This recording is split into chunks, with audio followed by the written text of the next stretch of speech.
The Zambian copper mines were privatized and sold to foreign investors in 2000. It is fair to say that of all the frauds that occurred in Zambia during President Chiluba's time, the privatization of ZCCM was one of the most significant. The privatization process has never been officially investigated for corruption, but the president at the time, Frederick Chiluba, was sued by the Zambian state for misappropriation of funds in the London High Court in 2007. Michael Sullivan represented Zambia in the case against Chiluba. President Chiluba was found liable in damages to the Republic of Zambia in the sum of $46 million for conspiracy to defraud the Republic and for breach of fiduciary duty. A very living example concerns the purchase of extravagant shoes and suits from, in particular, one named Boutique Basile in Geneva. There was spent over $1.1 million, and the clothes which were purchased were found during the investigation into state corruption. I've seen them myself. There were 11 trunks.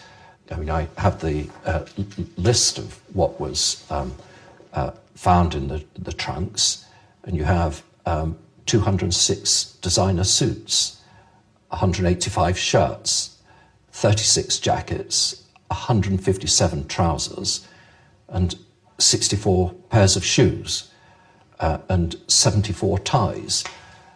Now, all these ties were designer ties, mainly coming from Switzerland and Italy. So there you have a graphic example of the nature and extent of the corruption. ZCCM was sold for a total of $627 million. Last year alone, the mines produced copper worth more than $6 billion. President Chiluba died in 2011. Francis Kaunda, who headed the negotiations, still lives in Zambia. In 2008, he was sentenced to 2 years in prison for corruption relating to the privatization of ZCCM. For half a year, I tried to get an interview.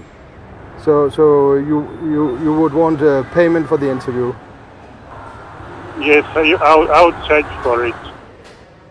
When I declined to pay, our communication ended. Forget it.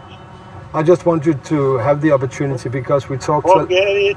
We don't want opportunity. Can I please say something? Sorry. I would just. Forget it. I'm sorry. Okay.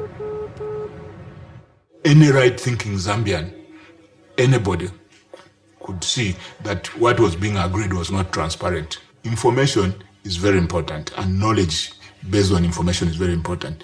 The state, represented by very bribed, ignorant politicians at the very top, could not legitimately act as negotiators for Zambia.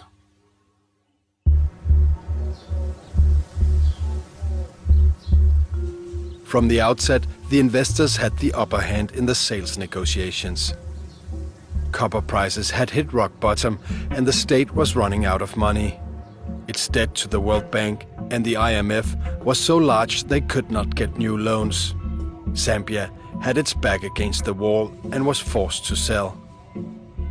The executive board were more and more nervous about that, so the board let me with no initiative but to get the money back and not to extend more credit to that country if we are not repaid or if we don't invent a scheme to be repaid. The mines was the last great resource that the state held, and the bank and fund were very keen for the mines to be privatized. And so they made it a condition of a series of loans to Zambia and a series of debt relief initiatives that the mines be privatized. Hello once again and welcome to privatization. Government appears to be committed. We will ensure as government that not only do we keep the promises, but we work as responsibly as possible to ensure that we succeed. So the IMF acted as effectively a gatekeeper to all donors, both the bank the fund and all bilateral donors. We were basically under the instructions of the World Bank and the International Monetary Fund. The IMF itself has never imposed a privatization, possibly in some very limited cases, but not in the case of Zambia. But what occurred frequently is that governments have said to their public opinion, we are privatizing because the World Bank and the IMF tell us that if we don't do that, they will not finance us. But it is not correct, or it is only partially correct. But it's part of the rhetoric. It's part of for the governments of, let's say, saving their face. Effectively, Zambia made a decision that the country was in such a desperate situation with its very high debt that it should do anything it could to please the foreigners. Anything you need to do to keep the donors engaged and to an extent to attract investors should be done. These were very, very painful moments because we were not given the opportunity to get the correct value of our assets.